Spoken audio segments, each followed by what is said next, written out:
read today Luke's account of the Transfiguration, the event that Peter, James, and John witnessed, and what follows is an overwhelming event.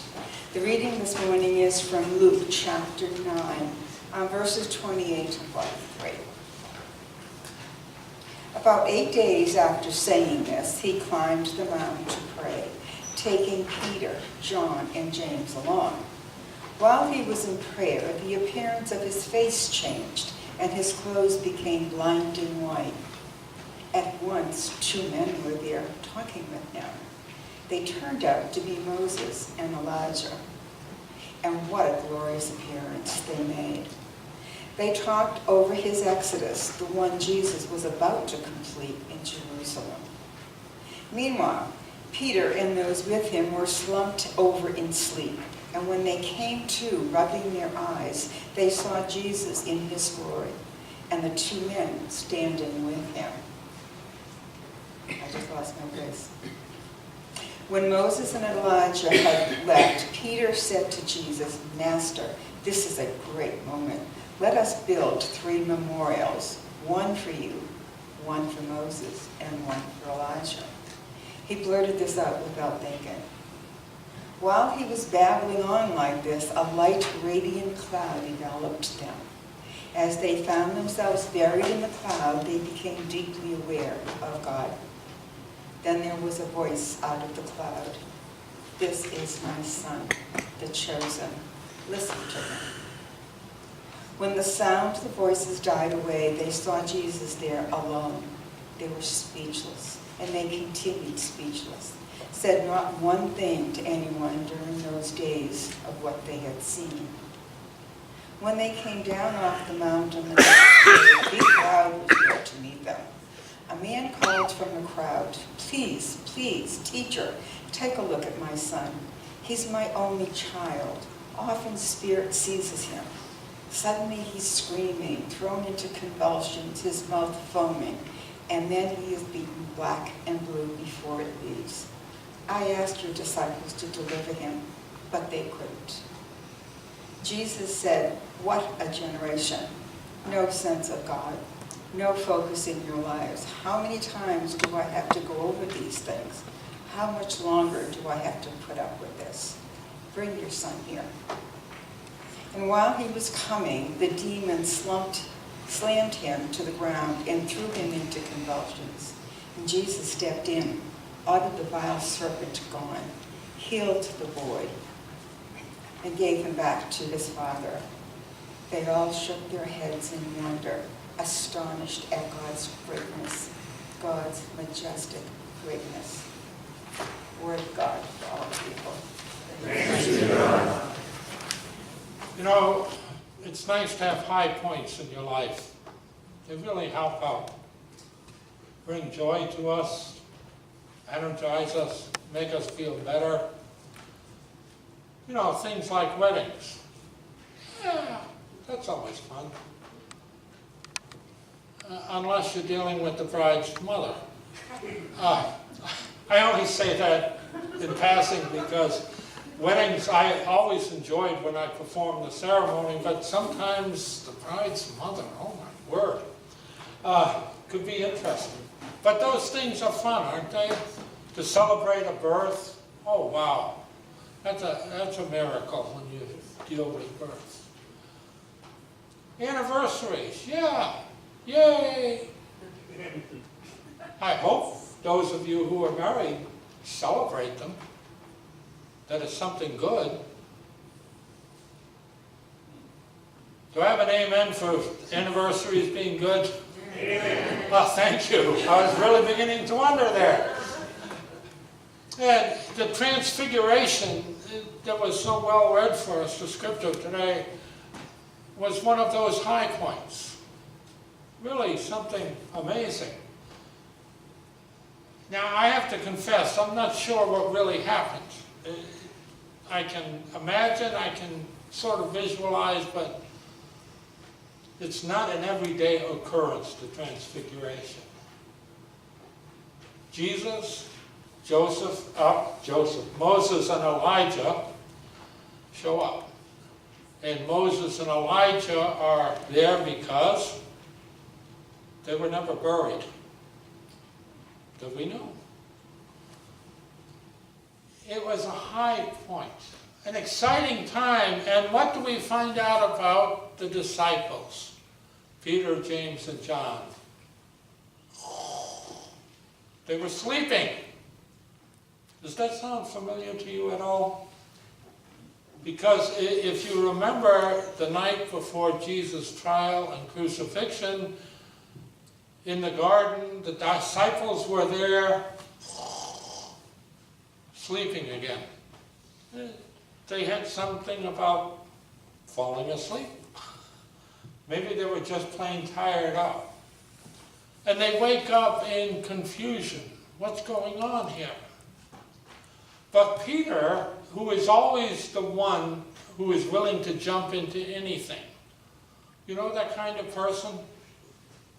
The first one, no matter what, I have an idea, we can do it, charge. That's Peter. Peter wants to stay.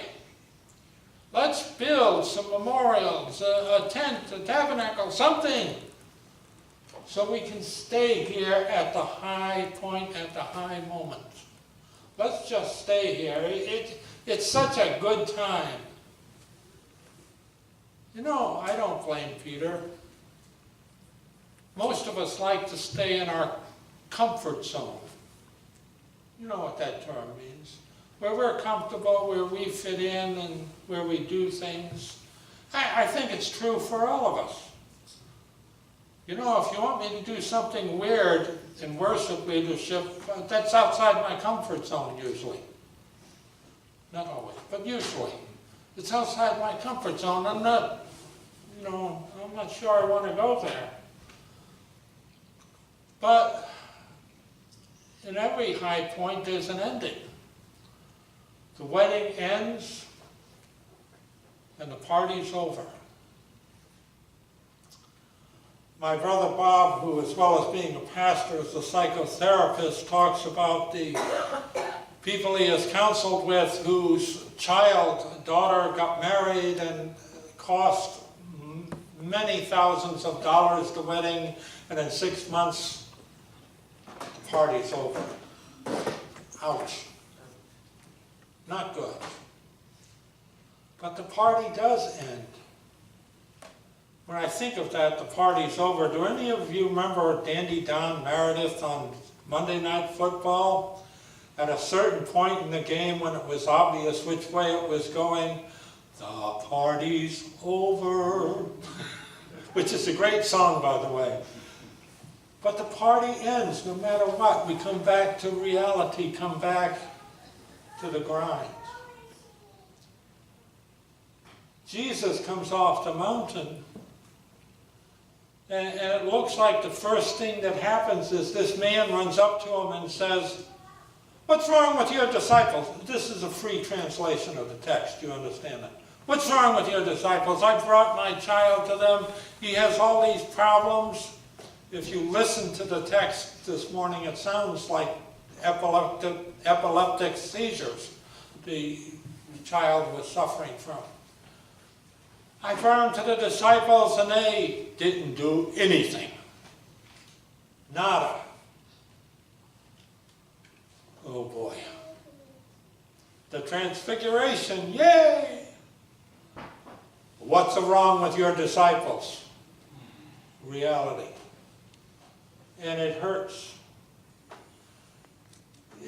The verse 41 was marvelous after Jesus hears from this man. Some of the frustration shows up, I think, for Jesus. What a generation. No sense of God, no focus to your lives. How many times do I have to go over these things? How much longer do I have to put up with this? Bring your son here. He's going to do it anyways, but some of the frustration shows. Haven't you ever felt that way? Back when I was a district superintendent, Linda and I would, when vacation time came, would go on cruises. There was a reason. As a district superintendent, you are on call. That's it. And we figured out if you go on a cruise, it's very hard to get a hold of you. And beside which, at least at that time, when we were doing this, it cost whoever was trying to reach me a lot of money. I wasn't paying. I was clear about that. Said, you can call me, but it's on your dime. And that was so wonderful to be away. A high point, a good point for Linda and I. And then you come back with fear and trepidation and talk to your secretary, my secretary, should say, it's quiet. And I'm just offering up a prayer of thanksgiving for this. The phone rings and the bishop there saying, we have a problem. Which means, I have a problem. We have a problem, right? But go from the high point back to reality. That's part of life. And part of what we need to remember is some of the high points we have as we go through life. It's the story of our lives, going from high points to some pretty difficult days. And that is one of the reasons our gathering this morning for communion is important to me. Because even if I'm a little sad, even if life is really annoying me at the moment, actually when I say life, I mean some people are probably annoying the daylights out of me. I know that never happens to you guys, but it does to me occasionally. I come to the table,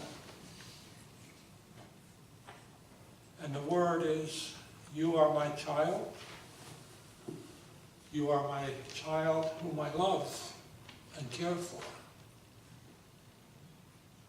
Even in the midst of some of the hectic daily problems, in the midst of some of the tragedies we live through, the word comes to us, you are my beloved child.